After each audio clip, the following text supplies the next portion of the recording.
Hi, this is Dr. Scott Young, and today we're going to get into NESARA GESARA. But what we're going to do is talk about what if it never happens.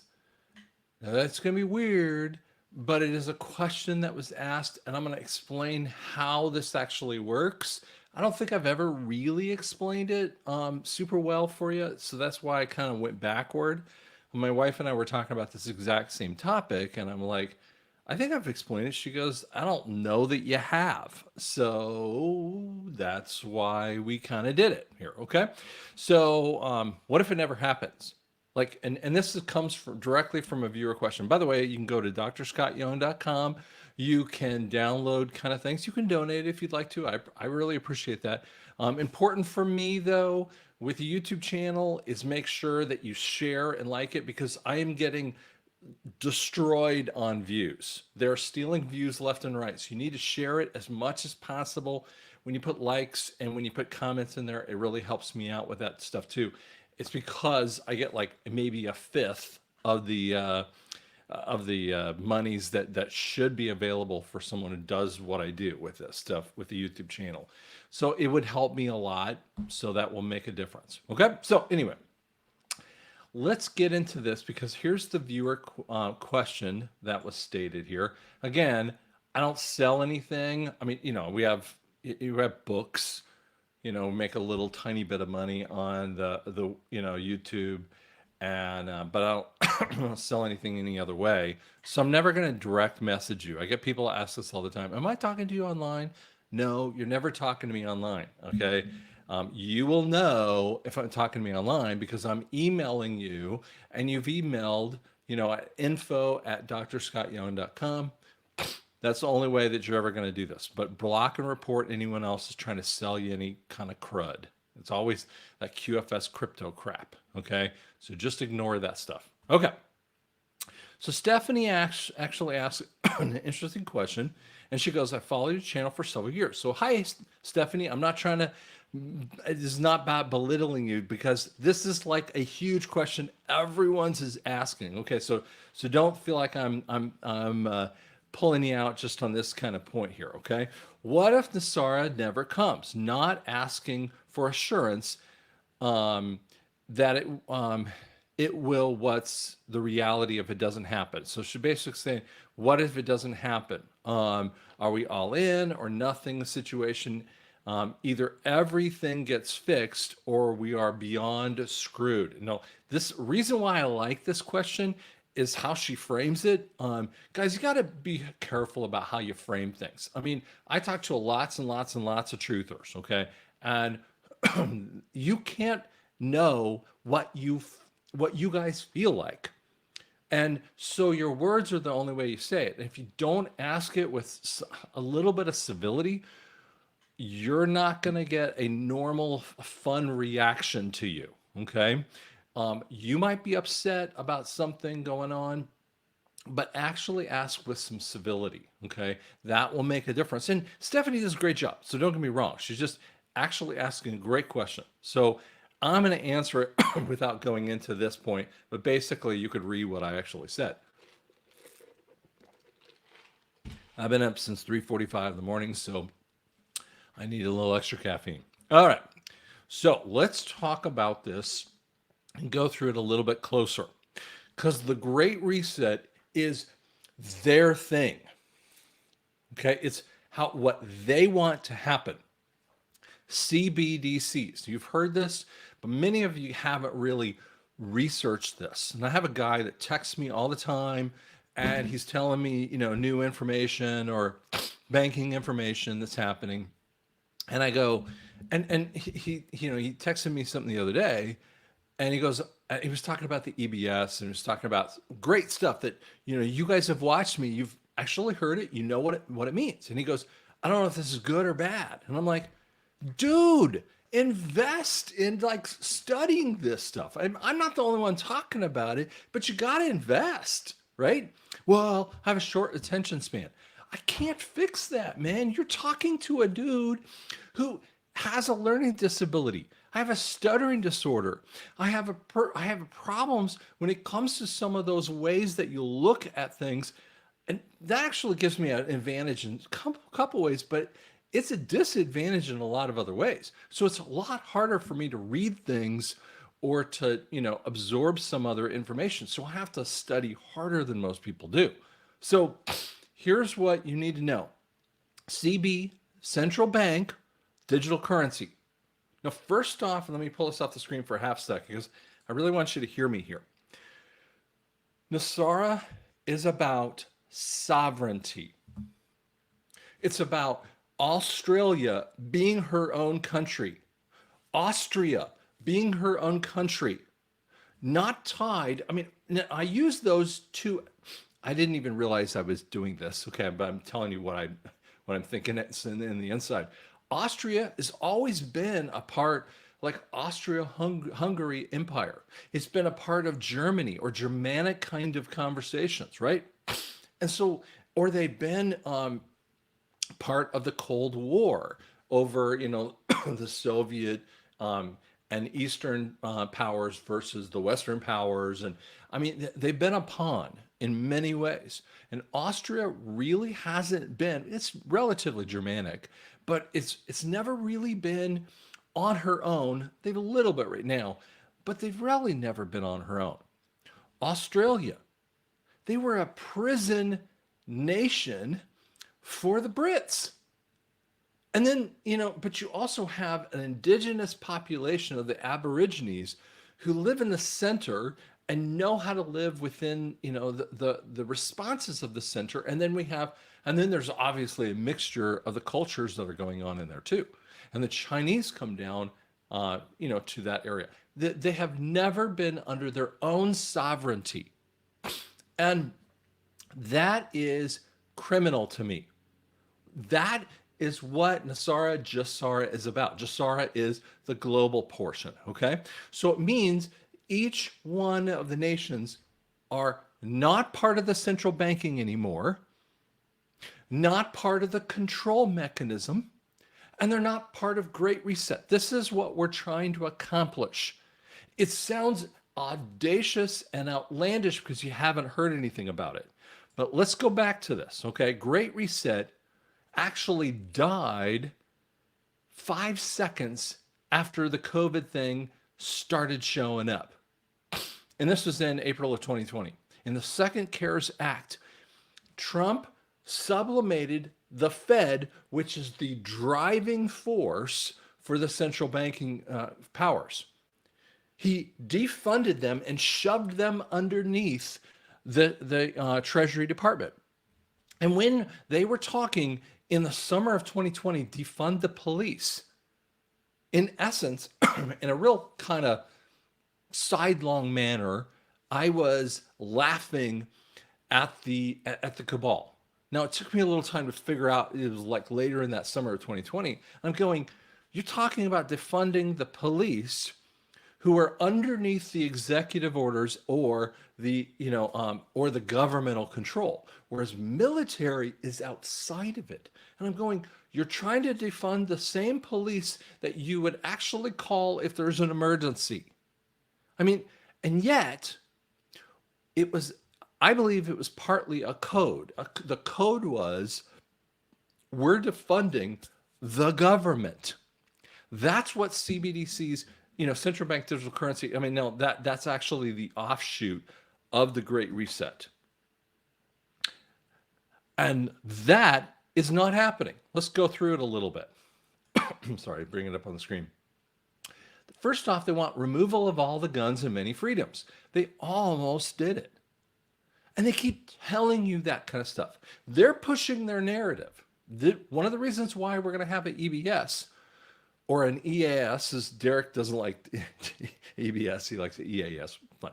But, and the EBS was created in the Kennedy administration, went to EAM, Emergency Action Message, you can see on some of the movies. And then it goes into the EAS, the Emergency Action Signal. So in essence, a signal that comes through your phones, okay, through the internet to say, hey, listen, we're covering over and we're sharing with you the governmental emergency, okay?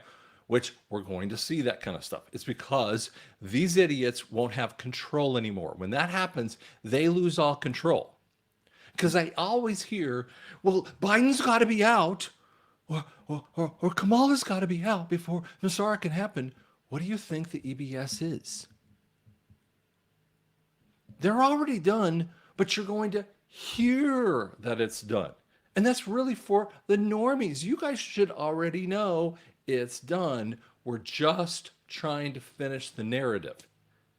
I mean, it's kind of like reading a science fiction novel. In essence, that's what we're living through, is a science fiction novel. And that's why you're feeling in two different realities, right? You're struggling in the different reality of what they're trying to tell you with what you know in the background is happening. That's what Stephanie was actually saying there. She knows it's authentic in the NESARA GESARA, but she's going, it just feels funny. I get you, right? So they want to have the removal of guns and many freedoms, because all the nations that do that, they get trampled.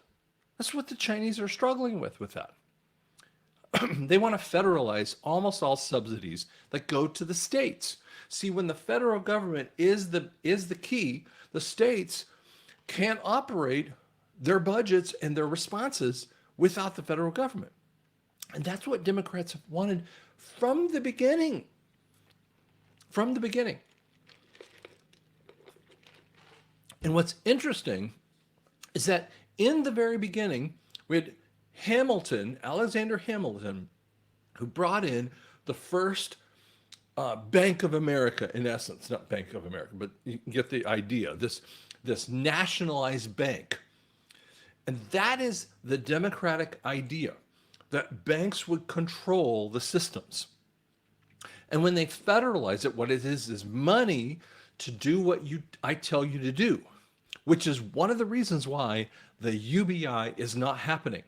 Because once you get money from a governmental source or any kind of source, you are in essence an employee.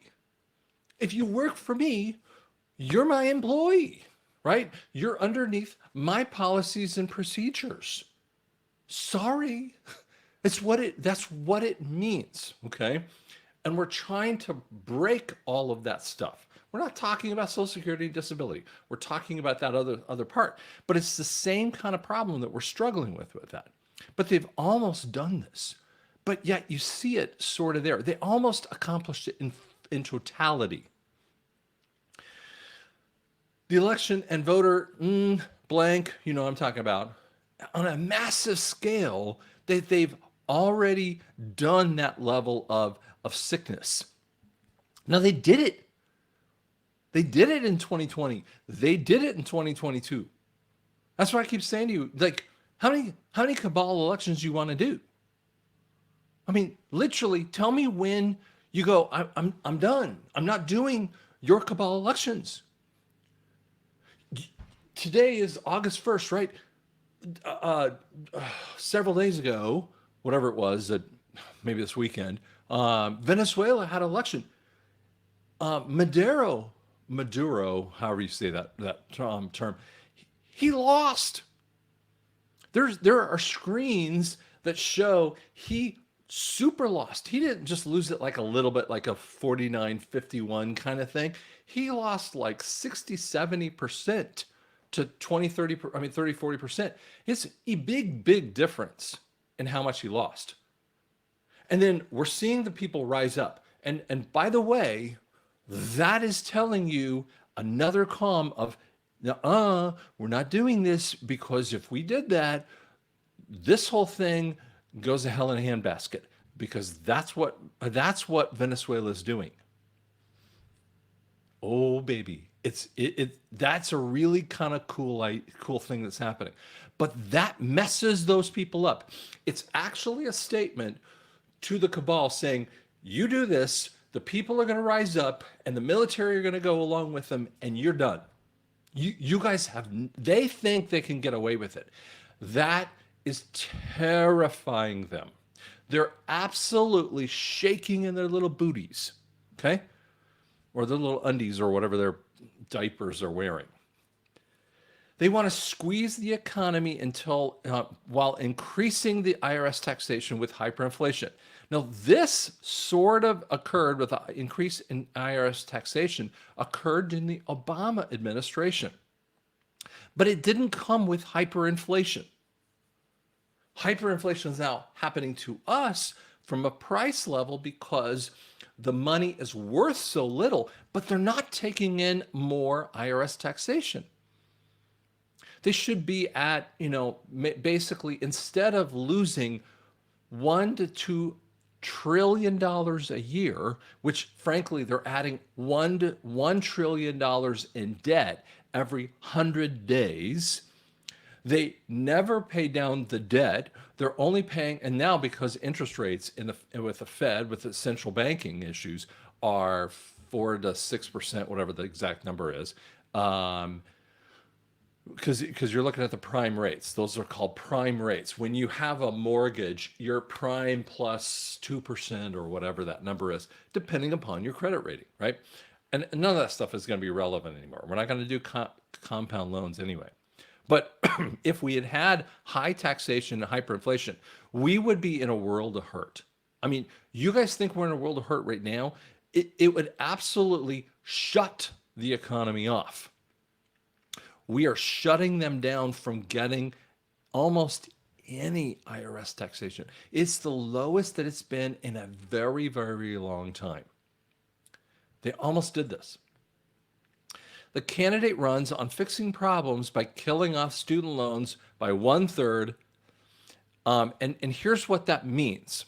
See, Bernie Sanders talked about this. No one really paid attention about this. And I had to really spend time because, my son was kind of interested in what Bernie Sanders was saying. I'm like, okay, well, I guess I better look at that. Not because he didn't have student loans, but he was looking at Bernie Sanders and what he was talking about. And he's learned that that's not a good idea. But here's what they're doing. What that does is it sets up this class war of we're going to pay off $10,000, $20,000 of your loans. And so the kids think that they're the bomb, and yet it disenfranchises everyone else with that too. And it was stopped over and over by SCOTUS. They cannot do it. It is not a NESARA thing. That's a great reset idea. The pandemic. They want to lock you down, and they want to do it. If they really did it correctly, they would have passed it in state senates, state houses.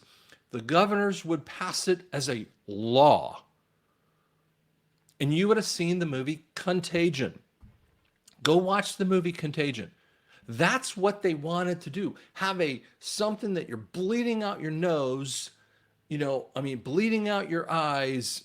It takes you in days. People are dropping dead left and right. See, they tried to fake it and never could come up that way because the infection wasn't really as bad as you think it was. Yeah, it wasn't good. But it was just a hyper flu in essence, okay? But it really wasn't what you think it was. And they wanted, if they had done it legally, or they'd done it from a federal level and the states had picked it up. And I have something right now. I have a company with all of their COVID procedures. And I'm going to be working through some of this stuff. And it is disgusting. These are what these company decided to tell all kinds of ideology business owners.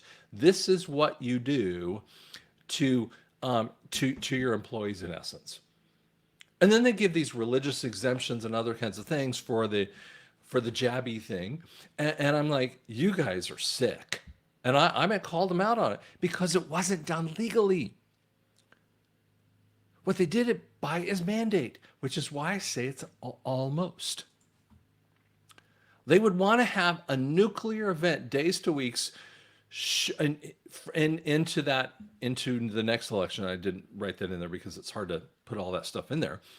Showing the war that we must fight. So HRC had this in her plan 5 seconds after, well, not 5 seconds, but you get the idea. After she takes over in office, if she would have done that in January of 2017, sometime in 2017, Seattle was the plan, would have been destroyed nuclearly. Can I say that? Nuclearly. This is what they would want to do. See, they would have had the pandemic at the same time they would have done a nuclear war, and we're fighting on all these fronts. Now, when you see some of those things like Hunger Games, this is their plan. Hunger Games is the kind of idea out there. Again, CBDCs, a pure digital currency, pure, would have come in with this failed economy, all the other things, as an ending to the war. Now, we fixed everything in the war. Now we're going to take care of the economy now because the economy's failed on you. Well, they made it fail. I mean, it's so crazy. It's like you have a professor who gives a bad test, and you know you can't pass the test, so you hire someone to take the test for you, which and they're calling you illegal for having someone else taking the test. But that test, the test taker is in league with the professor. You fail the test, you're kicked out of the university. Those two got paid and they walk you out. Like, so you get the nuclear option, right? I mean, in your situation, this is what they would do. But what they're basically saying is this almost was going to happen with it too. Private property would be confiscated. Now, they tried to do this during the pandemic, is mess with small businesses, and they did to many small businesses I know of. And by the way, 2008 was another event. 2001, 9/11 closed more audiology businesses. This is my personal understanding of it because I watched it.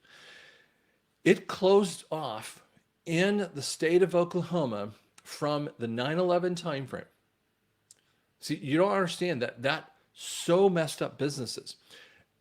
There was several companies that were private firms that lost about 500 hearing aids a month. And this is huge levels of these companies. They were just 100% shut off. They went away from another company, from this one company to another one. And then and because they were bought out by a sideline manufacturer, and then poof, they just started to trash. This is what they would have had if they had this going forward. Okay. Now, let's equate the next step, because to go to this thing, what they wanted to do, and I get this all the time, the COVID thing leads to the jab, which is the mark of the beast. And I go, okay, again, I told you to look at contagion. I'm going to bring this up here in a second, but the movie Contagion is a really powerful movie for what it says there and what it's trying to give you as an understanding. But what they wanted to do is have an airborne disease, which, if you understand, that was an airborne disease, okay? Visibly killing millions of people. This is what their first goal was to do. Then the jab comes on in after the war. Watch the movie. They're telling you the story. And by the way, this isn't just the first movie. They do this all the time. They love doing this kind of thing. All right. Next step that they would want to do is the jab becomes mandatory because government services, or to get your government services. See, if they really wanted to push this farther, see, they didn't get this far. You wouldn't get Social Security unless you had the jab. You wouldn't get your Medicare if you hadn't have your jab. You wouldn't even be able to get your normal health insurance. Let's say you have Blue Cross Blue Shield. We call it BCBS in the industry. Medical industry just calls them like this, okay? United Health, UHH, okay? So, and what they would do is that you wouldn't be able to qualify for your health insurance or whatever that might be unless you have this little thing on your card, somewhere on your card that would say that you were in compliance. Now, see, when they say things like compliance, it's mandatory. Mandatory and compliance are not legal. You're underneath their policy procedure. This is what they wanted to accomplish, right? And by the way, they were doing some of this stuff, right? And so I talked to you about universal basic income. What universal basic income, they basically were, I'm making up a number, $4,000 a month is paid by the CBDCs, not in cash, and passport compliance. This is what they wanted to accomplish. It was a big problem in 2021 when this idiot thing was coming out with the jab point, because they wanted to tie it into the CBDCs, and yet no one was paying attention to it enough. You see, if you become you become a private in any branch of the military, and you want to be, let's say you want to be an airline mechanic for the Air Force. Great. So you go through basic, and then you go through your specialized training, and you become an airline mechanic of whatever type, right? Let's say you're even a helicopter mechanic. And so you work through that process, you become let's just say a master sergeant, and you work up to that kind of point. You don't get a chance. No, you get to have like some choice as long as you qualify for the capability, but you don't have choice where you go. If you got to go to Kandahar, that's where you got to go. I mean, you don't get to go where you want to go. And frankly, sometimes you might get transferred, right? And that's what UBI does. It puts you under the governmental control. That's what Great Reset loves doing. So don't talk to me about UBI. Oh, but UBI is going to be nice with the NESARA. No, we're not doing that. You're going to be free. And you're going to have the capability of doing this, but you're going to be able to make that money on your own without having someone else tell you what to do. Okay? Because these things would be contractual in nature. Now, I want you to understand this verse. I thought I had to bring it up here, but I have it up on the screen. Okay. Because this is where people get, they saw the COVID, they saw the jabs, so they see this, the number 1 through 4, and then they equated Revelation 13:18. And when someone says Revelations, in Revelations, like, it's not Revelations, it's Revelation. It's called the unveiling. Doesn't mean apocalyptic, or they don't even understand. Well, in apocalypse, right? That tells me someone hasn't read it. Revelation 13:18. If anyone has wisdom, let him calculate the number of the beast. It's the number of man. His number is 666. Calculate is the conversational point in the Greek, meaning to count by computation. Now, there used to be this little thing called an abacus. You had little beads, and you moved your beads back and forth, and that's how they would calculate more complicated things. And you can write it down, and you could do the calculation, but if you're trying to do it fast, you could use your abacus, right? And then we had these things like calculators. I mean, computers led to calculators with that too. This is actually another word for computers. This is how advanced the Bible actually is. Because how would you have ever said a group of people wouldn't be able to buy or sell? Now, Revelation 13:17 and 16 gets into the conversation of the inability for rich or poor, great or small. Everyone would have to do this. But here's what happens. It came with a computation, and most people it didn't make any sense until we had the introduction of computers in the 50s, 60s, right? And then personal computing starts to come in the 80s. This verse doesn't have any meaning until the 1980s for 95% of the population of the world. That's how truly prophetic the Bible really is. 6 is the number of man. It's not the number of Satan. But when you have 3 is the number of completion. This is the Jewish viewpoint of these words. It's not just numerology. This is how the Bible interprets numbers. Okay? So when we have 3, sixes, three, the completion of man, what it really means is the finality of man's existence and finality of man's choice, because they're not allowed to buy or sell, and you also have to worship the Antichrist. You can't go and get it and just get it, and then later on there's a new component out there for the worship. It doesn't work that way. That's how Satan wants you to tell you that you accidentally could get it, and then or stupid people say this, right? But the Bible is super clear about this. That the image of the beast, first you have to have the Antichrist, the first beast, then the second beast, which is the false prophet. The false prophet sets up the image of the beast, which comes to the mark of the beast.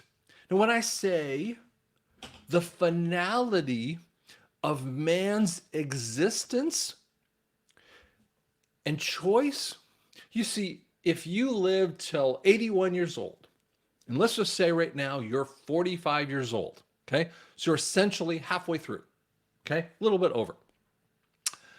And you haven't made a choice for Christ. But God knows at 80 years old, a year before your death, you will become a believer in Christ because he knows the future, right? He sees it, but he's not controlling it. He just has seen it. It's like, I know the score of a game, but everyone else doesn't know the score. But I didn't play the game. That's how cool this is. That's how cool when you understand free will and predestination, when they actually meet together in God, it actually works together. I have a whole book on that thing. You can go to DrScottYoung.com to see it. But what the mark of the beast does is it finalizes your choices. You have no more choice to choose for Christ. And let's just say, you're 45 years old. Forget about the 81 years old. Let's say you're 45 years old, and we are in the tribulation, which we would have to be about halfway in the middle of the tribulation. And by the way, this hasn't occurred. And if you were in the middle of tribulation and you got the mark of the beast in your right hand or your forehead, what you would have to do is instantly worship Satan right there in front of everyone. And your choice for God is done. And what it does is it flips everything on its head. That's what they tried to accomplish. But what they did is created the mark without the beast. So what does the word actually say? Again, we said this before a second ago. The introduction of the Antichrist with his first beast. You see, in Revelation 6, verse 2, Jesus does the job of introducing him, but Satan authorizes him. Two separate jobs upon this one man that will come in the future. The introduction, and this is in Revelation 13, you have the introduction of the false prophet who's beholden to the Antichrist. He's the second beast. Both of them come from the sand of the seashore and the sea, the sea in essence. So we're saying that they come out of obscurity. You don't know who they are before the tribulation occurs. That's why when people tell me, well, Obama's the Antichrist. No, it's unbiblical. Okay? Don't believe it. Then they have to do the creation of the image of the beast, because you have to have a worship component. This is actually one of the first understandings of AI, artificial intelligence. You have an inanimate object that is animation. AI. It's such a powerful viewpoint with that too. Verse 16, 17 talks about a globalized money. What do you think a central bank digital currency is? A globalized money. NESARA isn't that. It's a sovereign money for each nation. Again, you have to have the outward sign on your forehead. When they say a signs and wonders, what it would mean is they would do it by magical component. It's not just like boop, this little stamp, a magical component to implant this thing in you. I mean, it's almost hard to imagine because we have it imagined in our head that we would get this little chip, kind of injected in your head or whatever. But there's a connection that not just having this little thing in your head or like having your iWatch on your hand, but having this thing in your head that actually connects all of your being and you lose your choice. And so it happens in a very, very weird way. There's a miraculous incarnation that happens. And now your choice is sealed. You can't choose for Christ anymore. And then what it does is it brings hell on earth. Now you can go to DrScottYoung.com. You can download the couple PDFs that I have. One is on the tribulation. You can have this cool thing that you can put on your desktop. You can kind of see the whole thing, have it on your desktop to see things. So it's really kind of fun to see. Now I want to end this. Now, again, you're going, oh, it's not more. If you want to get more information, Tribulation Series is how you can do this. Okay. Now, Yellow Tree B says this. So much suffering. I feel very sad for the people that are literally going mad from the trauma, the stress, and the poisoning of their bodies, right? There's road rage, arguments, scenes in public, fighting, those desperate resort to stealing because they don't see any other way. And I'm skipping through some of this stuff. I pray for humanity and struggle with my own faith. She's living, I'm saying she, I don't know, is living in the two levels of this. This is such a great point. You have given me hope, although some days I feel silly and gullible for believing our debt will be wiped out, but it would save my life. Oh my gosh.